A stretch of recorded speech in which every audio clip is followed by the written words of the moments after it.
The Galactic Assembly Hall was a sphere of impossible proportions, a hollowed-out asteroid where thousands of delegates from 1,000 worlds conducted the business of the universe. Platforms of levitating stone, crystal, and living metal ringed the central void, each bearing the representative of a star-faring species. At the very heart of the chamber, a single figure stood on a simple platform of dark, polished iron. It was Ambassador Jax Cole of Earth, the only human present.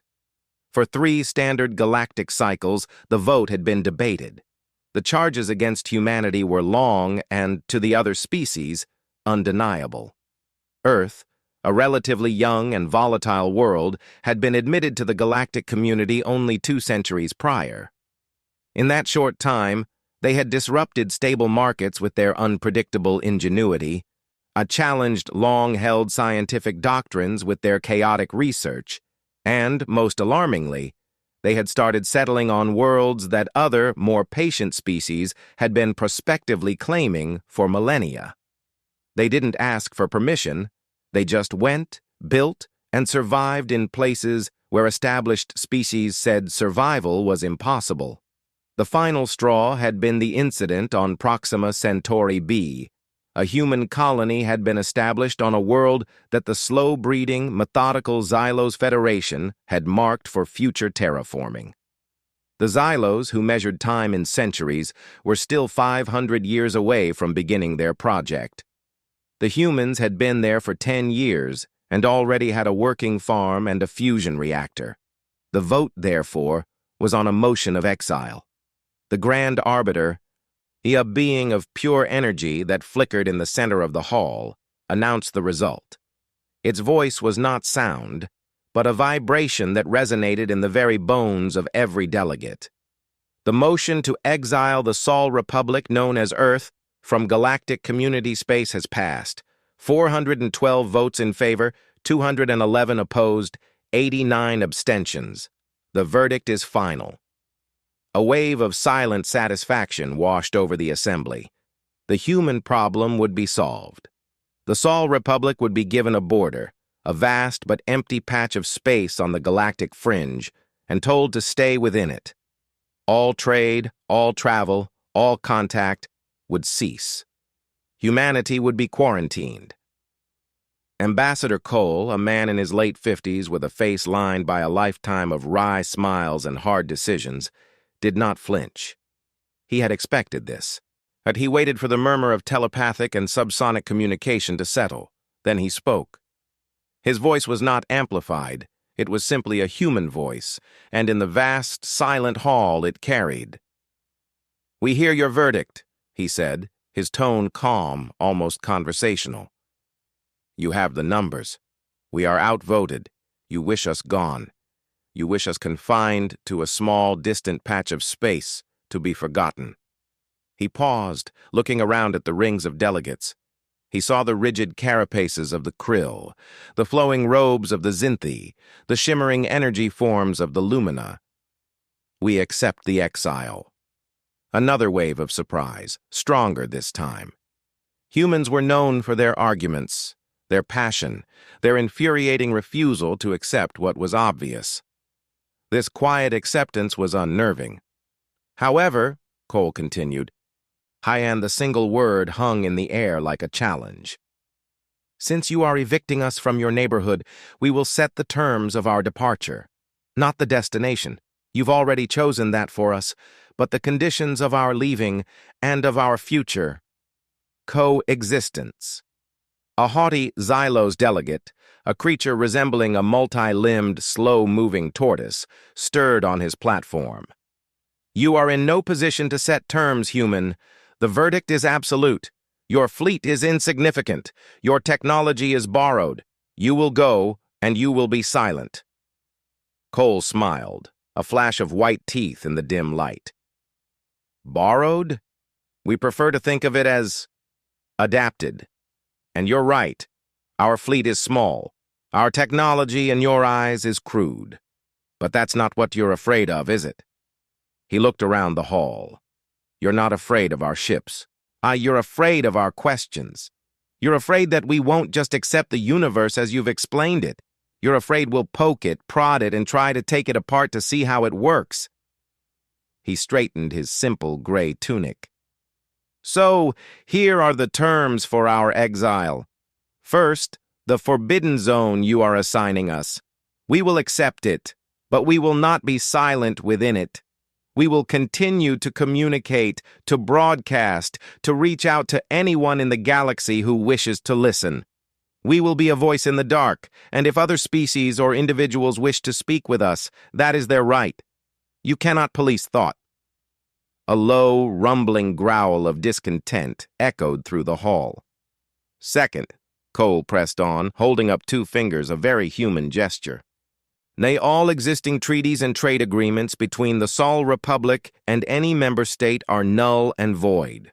We will no longer be bound by your rules. If a private corporation from your world wants to trade with us, they are free to do so.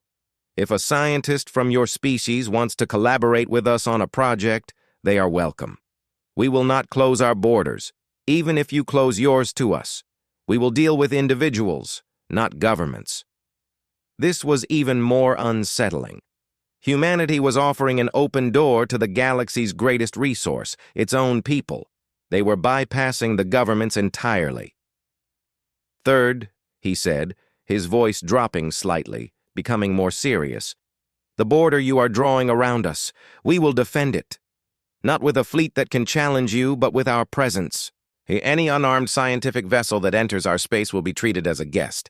Any armed vessel will be treated as a threat. The rules of engagement will be ours. We will not fire the first shot, but we will ensure we are the ones who fire the last." "And finally," he concluded, looking directly at the energy form of the Grand Arbiter, "we will leave.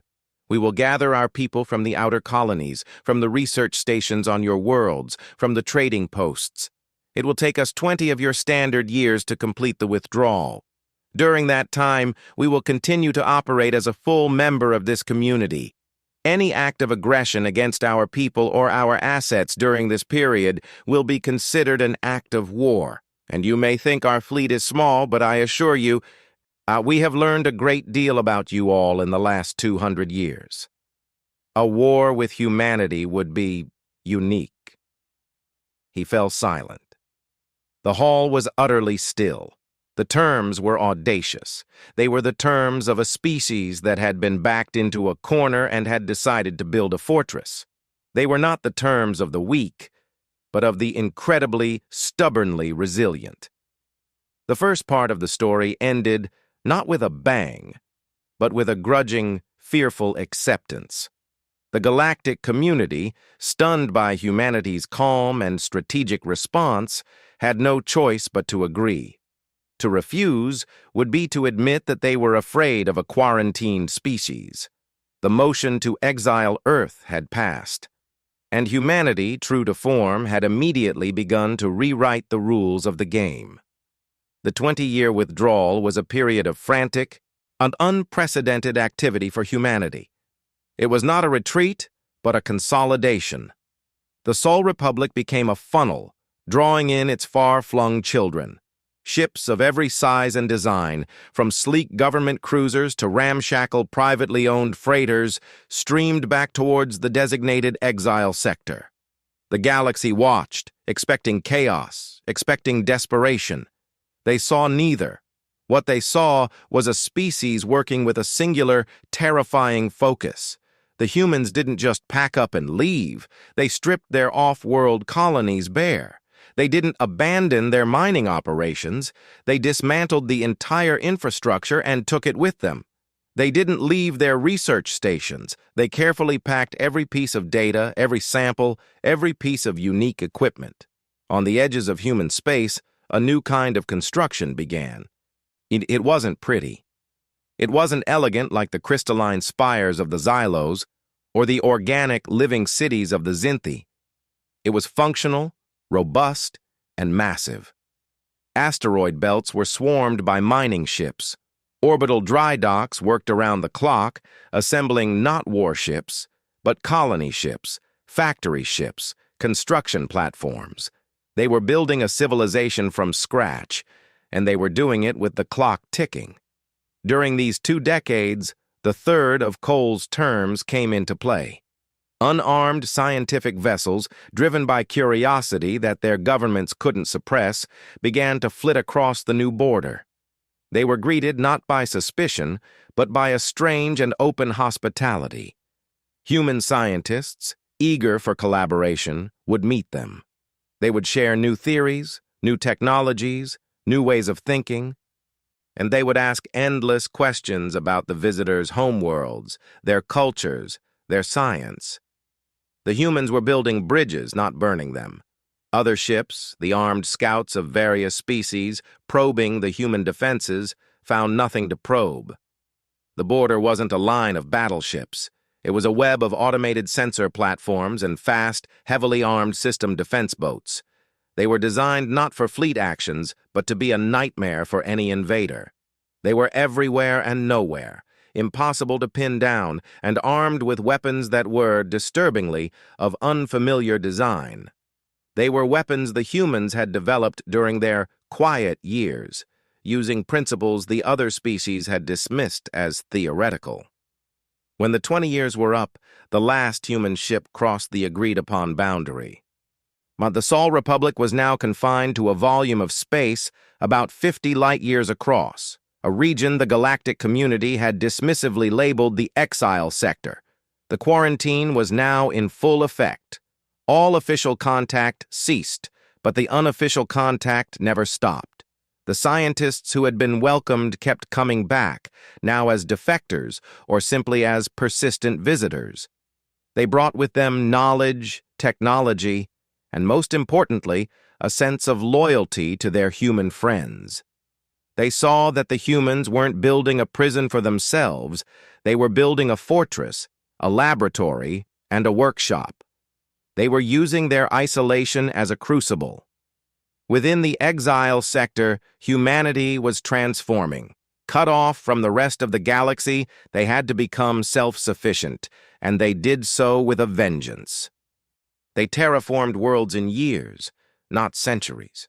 They built habitats in the void that were works of art and engineering. They pushed their science in directions the older races had abandoned as unproductive. They experimented with artificial intelligence, with genetic optimization, with weapons that bent space and time. They were no longer just a young, clever species. They were becoming something else entirely. The turning point came a century after the Exile. A scientific expedition from the Krell hegemony, a militaristic insectoid race, was exploring a region of space near the Exile sector. They detected an anomaly, a ripple in space-time that their instruments couldn't explain. Following it, they found its source. It wasn't a ship. It was a buoy, a simple metallic buoy broadcasting a signal on all frequencies. As the Krill vessel approached, the buoy's signal resolved into a visual. It was Ambassador Jax Cole, looking decades older, his hair now completely white. But his eyes were the same, sharp, intelligent, and twinkling with that infuriating human humor. "Greetings to the peoples of the galaxy," the recording began. "This is a message from the Sol Republic.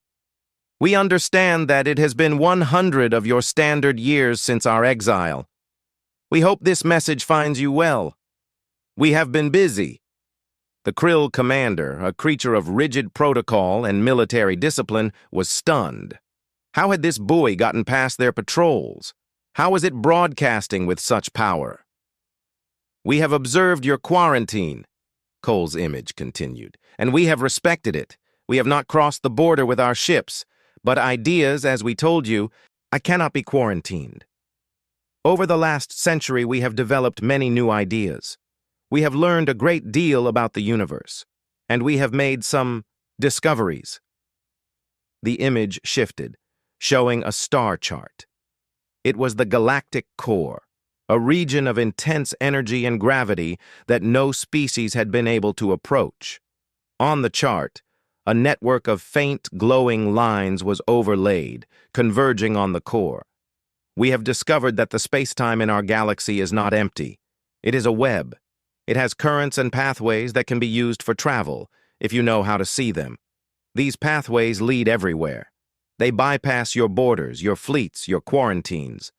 They are the true roads of the stars, and we have learned to walk them.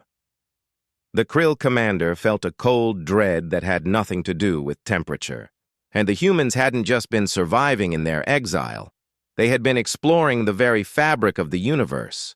They had found a new way to travel. The image returned to Cole. So we have a proposition for the galactic community. The exile is over. Not because you have lifted it, but because it is no longer relevant. We are not coming back to your space to conquer or to disrupt. We are simply here, everywhere. Our ships will now begin to travel these new roads. We will visit the core. We will explore the far arms of the galaxy. We will go where we please. And we will be happy to share our discoveries with anyone who wishes to learn. The only thing we ask in return is that you stop being afraid of us. He smiled, a broad, genuine smile. You voted to exile us because you were afraid of what we might become. You were right to be afraid, but you were wrong about what we would become. We didn't become a threat. We became your neighbors, and good neighbors, as they say on Earth, look out for one another. We look forward to seeing you all again, on our terms, on everyone's terms. The door is always open. The transmission ended. On the Krill ship, and on 1,000 other ships and worlds across the galaxy that had intercepted the signal, there was only silence. The quarantine was a joke. The border was meaningless. Humanity had not broken the rules. They had transcended them. They had taken their exile and turned it into an exodus, not away from the galaxy, but into its very heart. The motion to exile Earth had passed, and in the end, it was the best thing that ever happened to them. It had forced them to become what they were always meant to be, not just a part of the galactic community, but its future.